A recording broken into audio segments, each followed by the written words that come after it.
jenengan munajat kok ngerasan yo niku boten maksa. Allah niku rasanya. Di dalam kitab Ihya Ulumuddin itu menarik. Imam Ghazali itu menceritakan di zaman Nabi Isa alaihissalam. Ada yang kisah zaman Nabi Musa. Zaman Nabi Musa itu sholat istisqa. Gitu kan. Sing teko wong saleh, wong apik-apik. Tapi Allah tidak menurunkan hujan. Sampai kemudian Nabi Musa itu protes ke Allah, ya Allah, kula niku pun ndonga, pun nyuwun kalian jenengan. Kok mboten diparingi? Gitu. Terus Allah niku mengatakan kepada Nabi Musa begini, "Hai Musa, karena di dalam barisan sholatmu itu ada orang yang selalu berbuat dosa, yaitu ghibah, rasami." Nah, Nabi Musa itu takut kepada Allah, ya Allah, tunjukkan orangnya biar aku usir dia dari kelompok itu. Aku ini sekarang karena mau ngerasani malah gak mau ngerasani.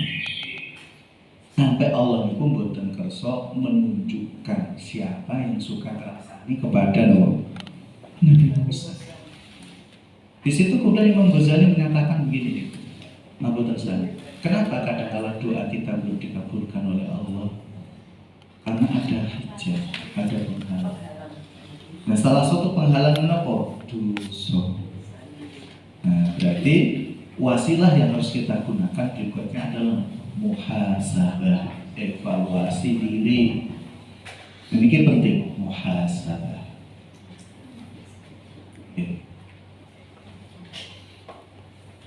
Nah, kemudian yang ketiga adalah aspek-aspek ikhtiar duniawi. Ya, ikhtiarun duniawi.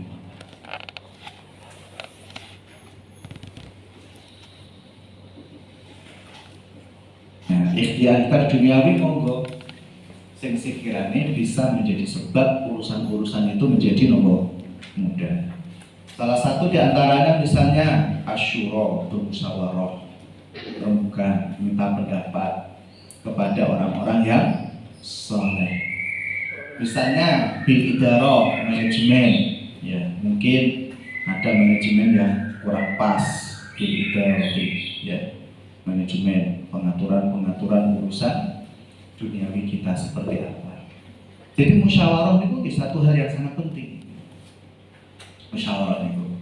Jadi nonton urusan maju dipikir dewe kepada orang yang baik, bisa dipercaya, monggo diajak bukan.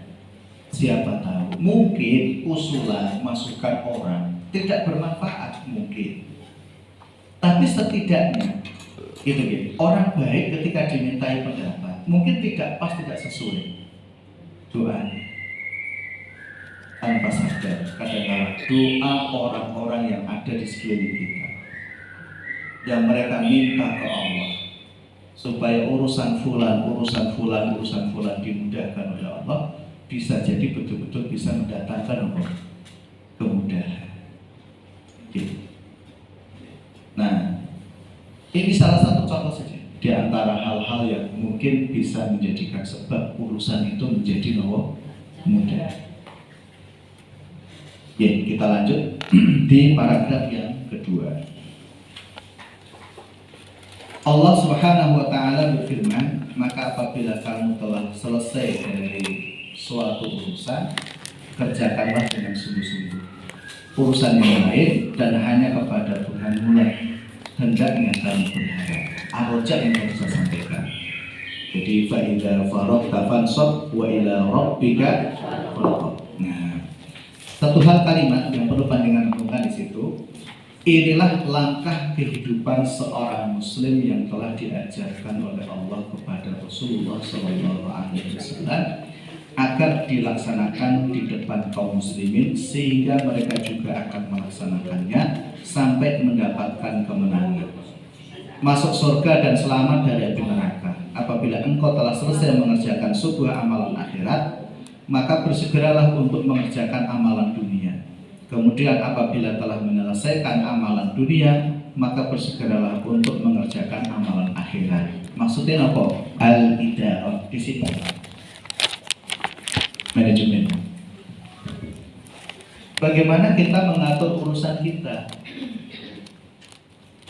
Urusan akhirat letakkan itu pada akhirat.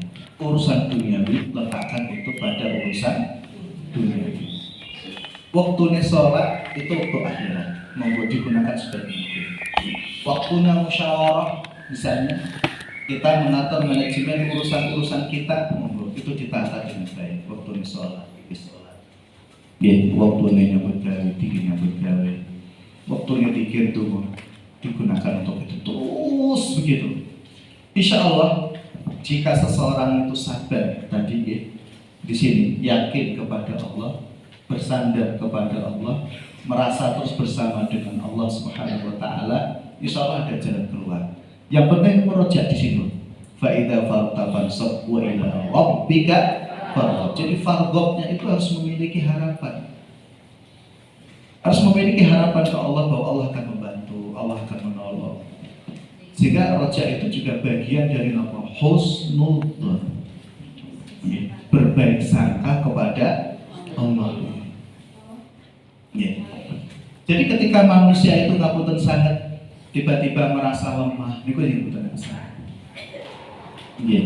Maka ada satu hadis Nabi Sallallahu Alaihi Wasallam, ketika orang menghadapi situasi yang sulit, ada satu hadis Nabi Sallallahu Alaihi Wasallam mengatakan al-mu'min al-qawi khairun minal mu'min al-dhaif.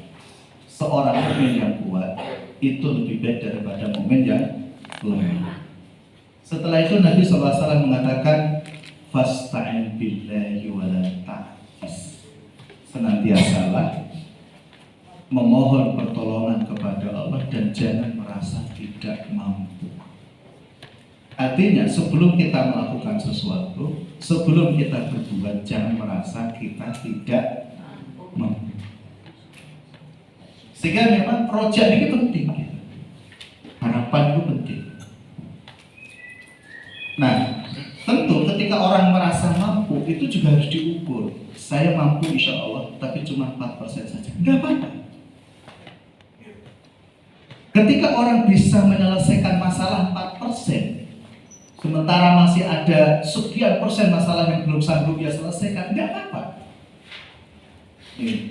Kenapa? Karena ada kaidah fikih yang masyhur di kalangan para ulama. Ini salah satu di antaranya al-yusru. Ma la yudroku, sesuatu yang tidak bisa didapatkan kulluhu semuanya, maka la yudroku, tidak boleh ditinggalkan julluhu semuanya. Julluhu mawar ma la yudroku kulluhu la yudroku kulluhu. Apa yang tidak bisa didapatkan semua, jangan ditinggalkan semua. Apa yang bisa kita lakukan, kita lakukan. Jadi misalnya kita menghadapi masalah, ada masalah keluarga, ada masalah masyarakat, gitu, semuanya. Sudah lakukan saja. Apa yang bisa diselesaikan, diselesaikan. Jangan kemudian orang itu ngapunten, waduh, kita era kabeh terus menang mawon, turu mawon gitu. Gila, Masya Allah. Kemarin ketika cerita tentang hari ayah juga begitu. Ayah itu memang tidak bercerita. Saya bilang, iya, ini tiba-tiba stres we. Nah gitu, laki-laki itu tidak bercerita. Tiba-tiba stres. Menung, gue orang ngomong dan cerita. Gitu, ujuk-ujuk loro gitu. Masya Allah, ampun dia. Ini cara mengatur manajemen saya. Jadi la yudraku kulluh, la yudraku kulluh. Apa yang tidak bisa didapat semua, jangan ditinggalkan semua. Ambillah sesuai kemampuan. Kalau memang mampunya menyelesaikan masalah 2%, 3%, tidak ada masalah. Siapa tahu 3% itu membuka pintu-pintu kemudahan yang lain. Nggak ngerti, saya. Dan banyak kisah-kisah seperti itu. Gitu. Karena kadang-kadang menyelesaikan masalah itu kan ada clue yang belum ketemu gitu. Ada pintu yang belum ketemu, ada sesuatu kata atau kalimat yang belum nemu.